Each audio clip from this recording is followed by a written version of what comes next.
This is the Daily Bread Bible Study. For day 54, we are looking at Deuteronomy chapters 5 through 8. In Deuteronomy chapter 5, Moses recounts the receiving of the Ten Commandments when he was on top of Mount Horeb, also called Mount Sinai. There are different names for the same place. In Deuteronomy 5:2, the Lord our God made a covenant with us at Horeb. Not with our ancestors did the Lord make this covenant, but with us, who are all of us here alive today. The receiving of the Ten Commandments, as they are called, is described here, and the numbering is slightly different based upon your religion or denomination. So for us as Lutherans, we go with this order. You shall have no other gods before you. You shall not make wrongful use of the name of the Lord your God. Observe the Sabbath day and keep it holy. Honor your father and your mother. You shall not murder. Neither shall you commit adultery. Neither shall you steal. Neither shall you bear false witness against your neighbor. And then number 9 is about the house. And number 10 is about anything belonging to your neighbor. Neither shall you covet your neighbor's wife. Neither shall you desire your neighbor's house or your field or male slave or ox or donkey or anything that belongs to your neighbor. Moses then mediates God's will. When seeing God's fire and activity on Mount Horeb, the people have fear of the Lord and ask Moses to mediate on their behalf so they do not die. The Lord responds, "They are right in all they have spoken. If only they had such a mind as this, to fear me and to keep all my commandments always." That was from Deuteronomy 5, verse 28 and 29.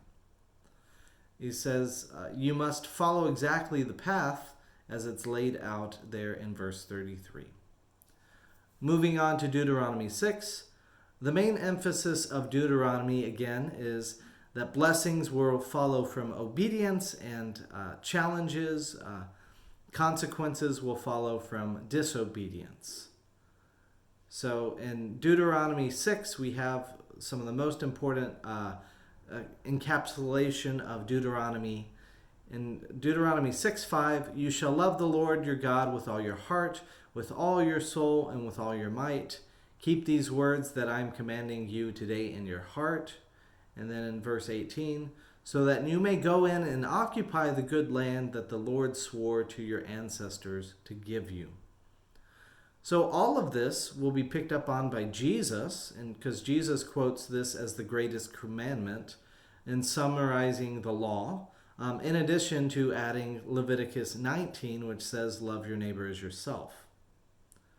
So these instructions need to be shared, advertised, and promoted, as it says in Deuteronomy 6:7, recite them to your children and talk about them when you are at home, when you are away, when you lie down, and when you rise. Bind them as a sign on your hand. Fix them as an emblem on your forehead.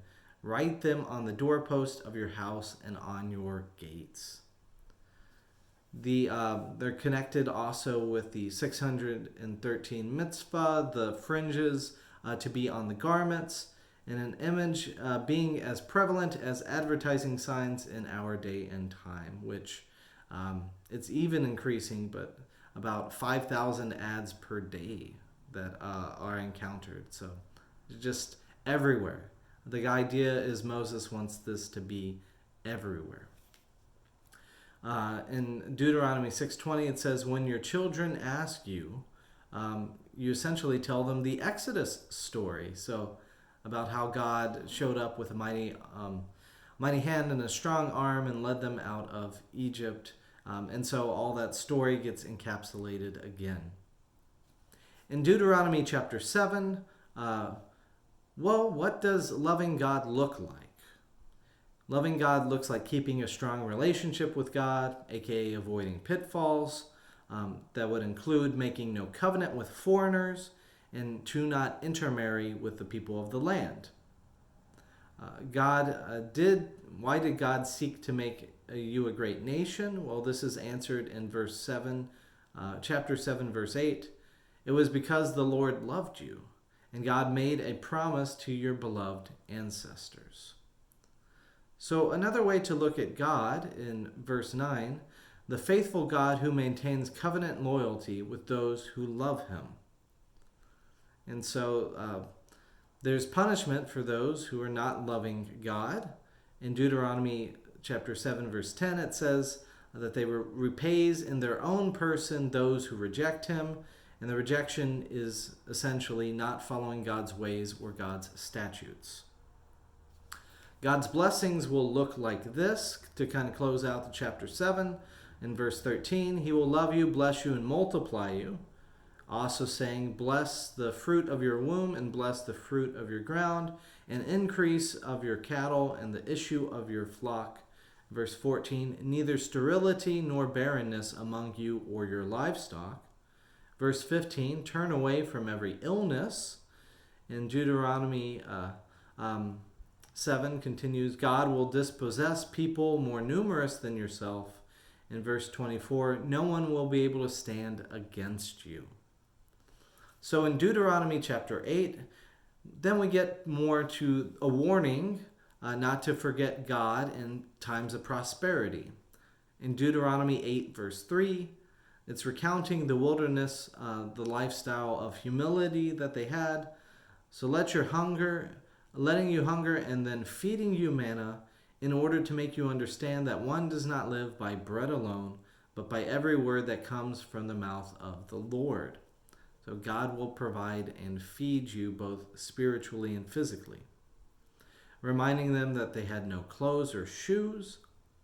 And says it's not about punishment, but really about character development. So as a parent disciplines a child, so the Lord God disciplines you, from Deuteronomy 8, verse 5. It's about giving children what they need instead of what they demand, and helping children master their unhelpful desires. In Deuteronomy 8:10, you shall eat your fill and bless the Lord your God for the good land he has given you.